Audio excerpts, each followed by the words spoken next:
This young queen has successfully raised her first daughters beneath the leaf litter of the rainforest floor. The nutritious fungus she fed them as larvae is now dwindling. If they don't find food quickly, they will all starve. Unfortunately for the ants, overground swarms of parasitic phorid flies are beginning to hatch. Leafcutter innards provide perfect incubation chambers for the young of these insidious insects. The juicy grubs nearby are a staple meal for many underground opportunists, but for now at least, they will go ignored. This budding Atacephalotus leafcutter colony has only one viable source of food, and it must be collected above ground. The workers have located a patch of young seedlings, just what they were looking for. The leaves are soft enough to be sliced up with ease and carried back to the nest. The harvested leaf chunks are not eaten directly. Instead, they are used by the very smallest minim workers to cultivate a nutritious fungus. The small scouting party of minor workers could lead any number of deadly jungle creatures back to their undefended queen. They will need time and luck on their side. Over time, waste builds up in the fungus gardens, and if left unchecked, it can attract necrotrophic parasites. To deal with this problem, Atacephalotus dig out subterranean waste heaps, preferably as far as possible from the healthy nursery chambers. The ants' activities outside the nest have not gone unnoticed. They are being watched.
The most accessible leaves are located to the north of the nest entrance. However, another atta colony has already laid claim to them. The close proximity of these nests places the two colonies in direct competition with one another. Time will tell which has the potential to grow into a great empire, and which will submit to the unforgiving law of the undergrowth.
The leafcutters have raised their first major ant. Its swollen head is filled with muscle to power its crushing jaws. Few stand against it in combat and escape unscathed. This champion warrior will make a fine addition to the colony.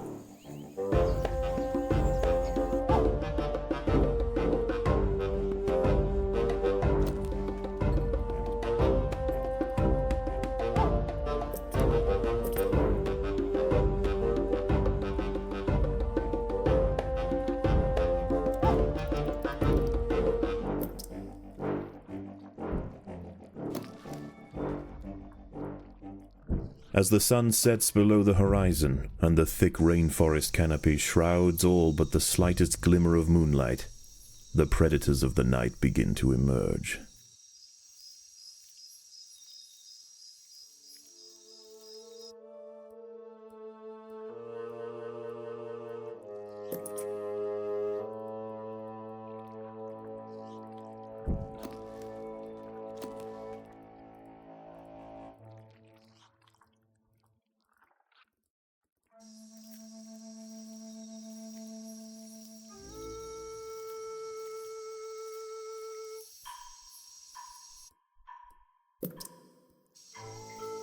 The colony is starving.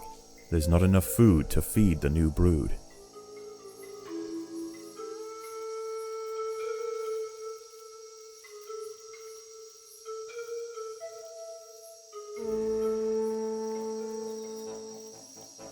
An ant has fallen prey to a wandering harvestman. Its long, slender legs keep its vulnerable body elevated high above the leaf litter, and when threatened, it can release strong-smelling odors to deter other predators. A stern response will be needed to drive this striding nuisance away.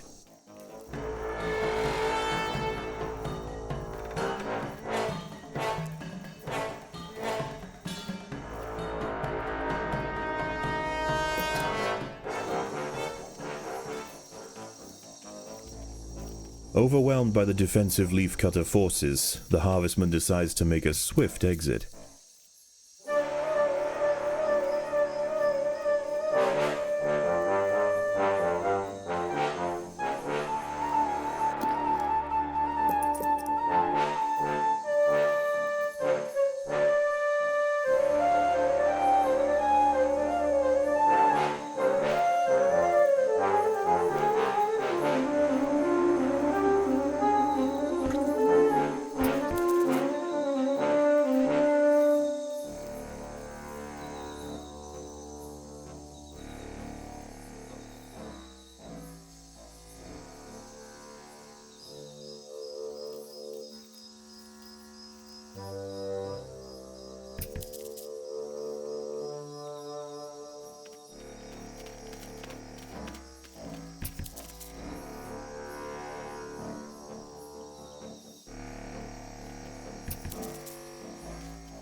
The opposing leafcutters have retreated from one of their harvesting sites. They may have been easily startled this time, but they'll soon be back, and in greater numbers.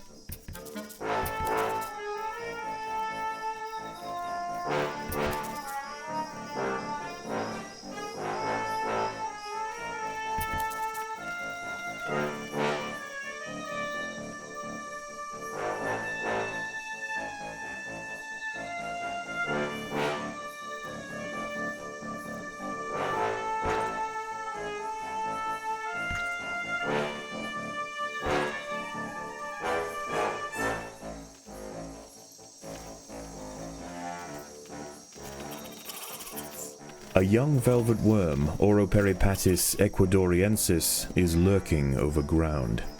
These ancient mysterious predators are masters of ambush. They creep toward their unwitting victims silently on soft, hollow legs. Once in range, they squirt oscillating streams of slime, forming a wide net that entraps their prey. These leaves are contested. The leafcutters will generally not attack unless provoked, but tonight there is too much at stake. Only a strong show of force will deter the opposing colony.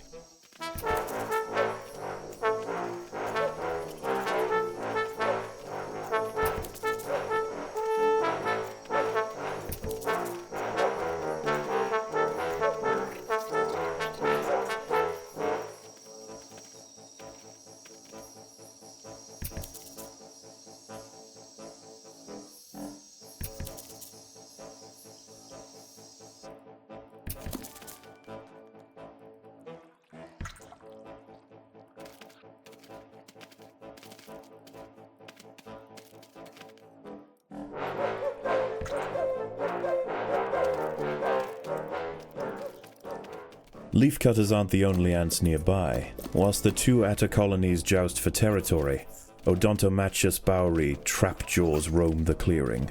They can be found hunting alone or in small packs for vulnerable invertebrates to take back to their nest. They use snapping jaws to bludgeon their targets, exerting 300 times their body weight in a single blow.